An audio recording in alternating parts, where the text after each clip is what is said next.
Hi everyone! Good morning! I'm back! This is Sabrusas and welcome back to my YouTube channel. Oh my gosh! This is it guys! Pag-uusapan natin ngayon. Pinagkaguluhan talaga kung sino to at ano to. Yan ang tatalakayin natin ngayon. But before anything else, hello Philippines and hello beautiful people! Mabuhay! Kamusta kayong lahat? Sana lahat po kayo ay okay at safe ngayong araw na ito. At syempre sa lahat naman ng mga bago nating subscribers dyan. Hello po sa inyo lahat. Maraming salamat guys sa pag-subscribe ninyo. Syempre dito sa channel ko. At syempre sa lahat naman na makasolid na, makamamasam dyan na laging sumusuporta dito araw-araw, lagi-lagi. Maraming salamat guys sa inyo lahat. Syempre, usapang eto nga, beauty queen tayo ngayon. Yung ating beauty queen na nagpunta dito sa Myanmar na wala nang iba kundi si Bea Milan Windorsky.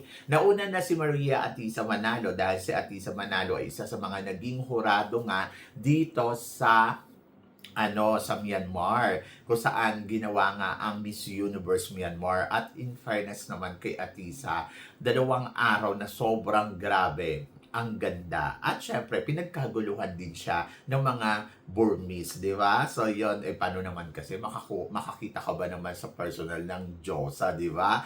So, hindi ako magtataka kung bakit manghang-mangha ang mga taga-Myanmar or mga Burmese dito kay Atisa Manalo. Paano naman kasi ang ganda naman talaga neto sa personal. And then, nung unang araw, nung preliminary competition, nakita natin na sobrang panalo talaga yung ayos ni Atisa. Simple, wala masyadong make-up, pero grabe, kabog sa ganda. So naalala ko tuloy yung time na nakita ko si Atisa Manalo, yung first day na nakita ko siya, hindi ko talaga makalimutan at hindi talaga siya mabura sa isip ko.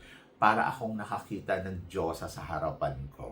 Sayang nga lang hindi siya nanalo Miss Universe. Pero sa totoo lang, ang Diyosa talaga ni Atisa.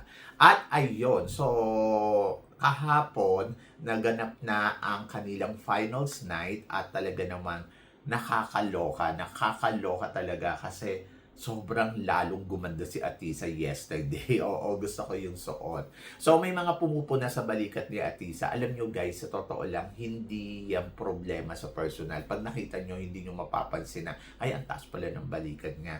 Ewan ko ba sa mga tao, ang daming nakikita. Kaya, nakakalungkot kasi talagang naghahanap tayo lagi ng kapintasan sa mga kandidata natin. Kay Atisa, balikat. Sinasabi para daw may TB. Pero pag nakita mo naman sa personal, baka ikaw pa yung may mukhang may TB sa kanya. Sa totoo lang, hindi naman sa pag-aano.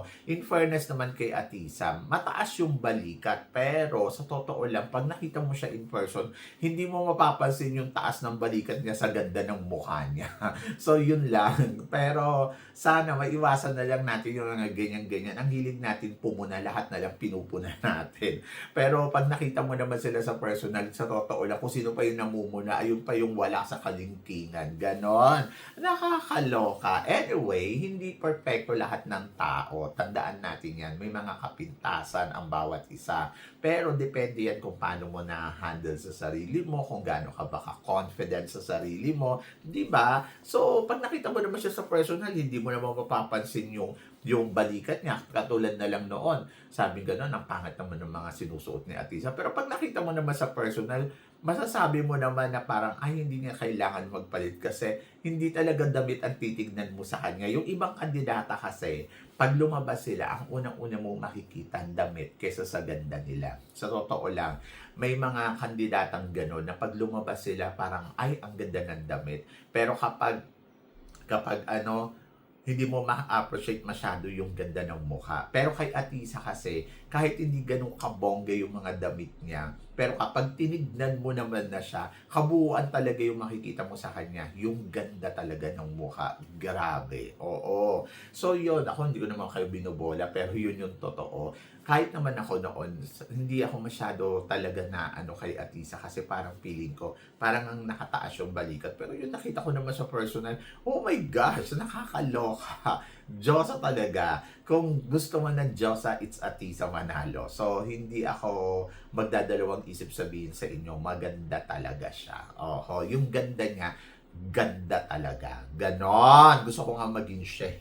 Anyway, so yon. So, nakakatuwa kasi, ayun nga, pinagkaguluhan sila ng mga Burmese at talagang, in fairness, grabe hangaan yung mga beauty queen natin, no? So, sobrang antindi, parang manghang-mangha sila sa ganda ng mga beauty queens natin. Kaya natuwa din ako. And then, of course, nandiyan din si Natalie Glibova na hindi naman masyado na pagkaguluhan. Charot.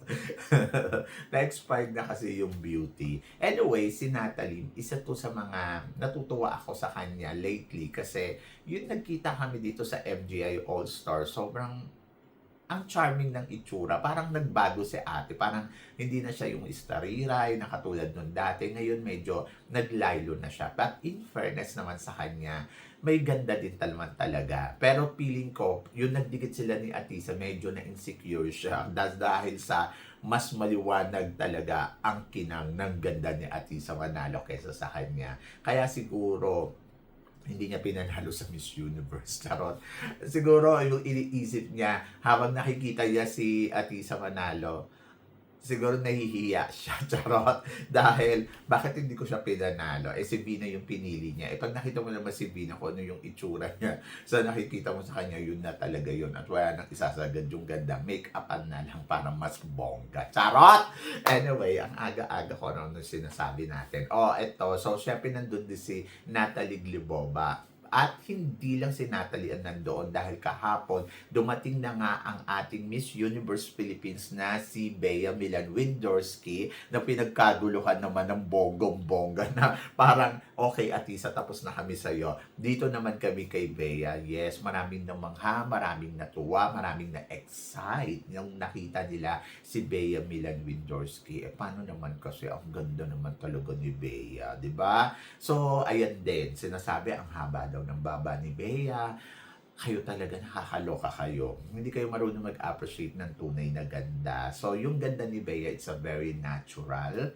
And then, paano ko ba? Magkaiba sila ni Atisa. Si Atisa, parang feeling ko, Diyosa ang pagkamanika talaga ng mukha ni Atisa. Pero kasi si Bea, beauty queen. Oho, ganon. So, ganon natin iyahan tulad. Anyway, so, kahapon, ayun nga, mukhang natuwa naman si Natalie Glibova dito kay Bea Milan Windorski. Parang feeling ko, kung nandiyan si Bea at si Natalie ang magiging hurado sa Miss Universe ngayong taon na to, parang feeling ko ipapanalo niya na si Bea Milan Windorski. So yun, pipiliin niya na maging Miss Universe. Ayun yung nararamdaman ko. Kasi parang na-appreciate niya yung beauty, na-appreciate niya kung anong merong personality si Bea.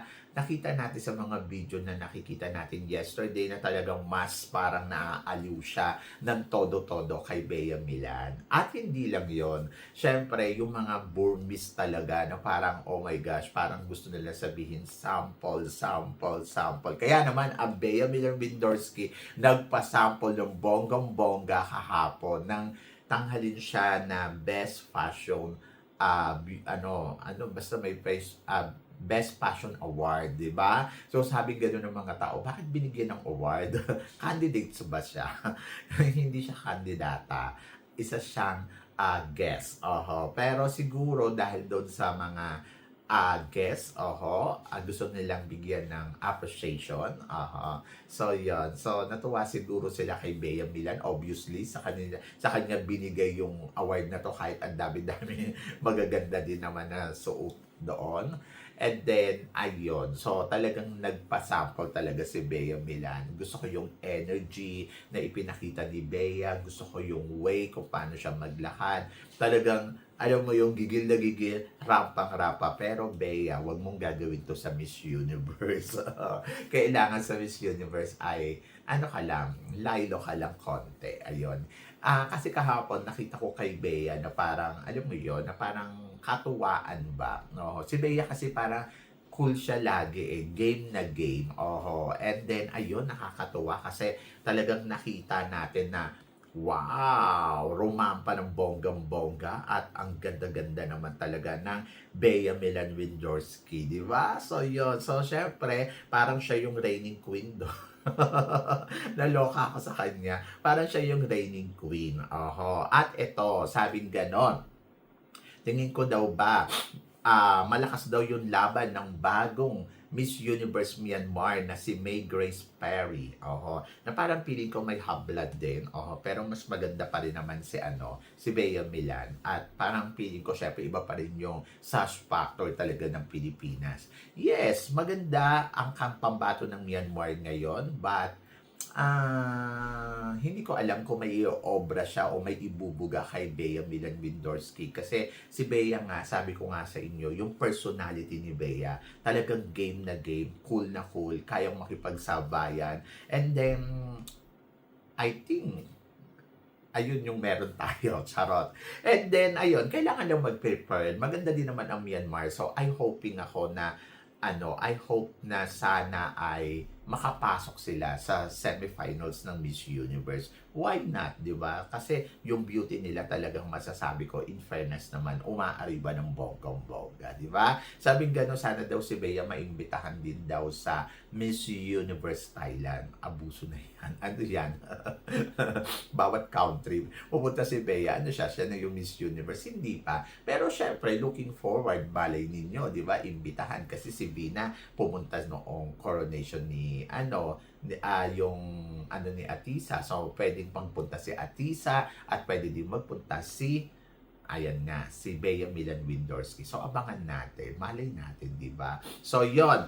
At eto nga, so tingnan natin kung may ibubuga nga ba ang Myanmar sa Miss Universe. Congratulations sa kanilang winner at feeling ko mas pinili talaga nila yung the best sa mga kandidata at maganda. So yan ang alamin natin kung makakapasok nga ba sa semifinals ang pambato ng Myanmar sa Miss Universe. At sabing ganon, Mama Sam, nagkita din daw si Miss Cosmo Myanmar at saka ito nga si Bea Milan Windorsky. To be honest, yes, nagkita silang dalawa pero manghang-mangha pa rin sila sa ganda na meron ni Bea at si Bea, di ba? So parang sa lahat ng taong pumunta doon, kay Bea sila excited. At dito, naramdaman natin na parang wow, excited pala talaga ang lahat ng tao para kay Bea Milan Windorsky. So kung dito pa lang, nararamdaman na natin na ganito yung impact ni Bea. So good for the Miss Universe Philippines kasi ang Asia ay, kilala siya at inaabangan siya. So I hope na sana talaga makapenetrate ng bonggang-bongga si Bea Milan Windorsky sa Miss Universe. So this is the example kung ano ang ingay meron si Catriona Gray noon, ay ganun din ang ingay na meron itong si Bea Milan Windorsky at sana talaga magtuloy-tuloy ito, mapagandaan nga ng bonggang-bongga at maialaban nga ang Pilipinas ng todo-todo. Malay ninyo, siya ang makasungkit ng corona ng Miss Universe ngayong taon na to. Diba? Sabi ganon, kay Bea na daw yung Universe and then yung Cosmo daw kay Miss Myanmar. Siyempre, mas gusto ko pa rin manalo si si Bella Ismael, di ba? So, yun. So, let's see kung anong mangyayari sa kanila pagdating sa pageant. Ayan. So, good luck sa kanilang lahat. Good luck kay Miss Myanmar. Congratulations sa bago nilang Miss Universe Myanmar. And then, of course, good luck din kay Bea Milan Windorsky. And congratulations naman kay Atisa Manalo at kay Natalie Glebova na successful bilang hurado dito sa Miss Myanmar. So, malalaman natin in the future kung ang pambato nga ba ng Myanmar ay kakabog ng bonggang-bongga sa darating na Miss Universe. So, yon. So, kayo guys, ano guys ang masasabi ninyo dito sa mga pinag-uusapan natin ngayon? So, please comment below para at least malaman ko naman kung ano naman ang chika mo dito sa mga tinatalakay natin. Syempre, maraming salamat po sa inyong lahat sa love and support na binibigay ninyo syempre dito sa channel ko at sa mga hindi pa nakaka-follow at nakaka-subscribe, please don't forget to click like and subscribe my channel at i-click nyo na rin po ang notification bell to more updated syempre sa aking mga chika. Sabi ng ganon, always keep smiling and laban lang. So guys, hanggang dito na lang, hanggang sa muli nating chikahan. See you tomorrow. Thank you guys!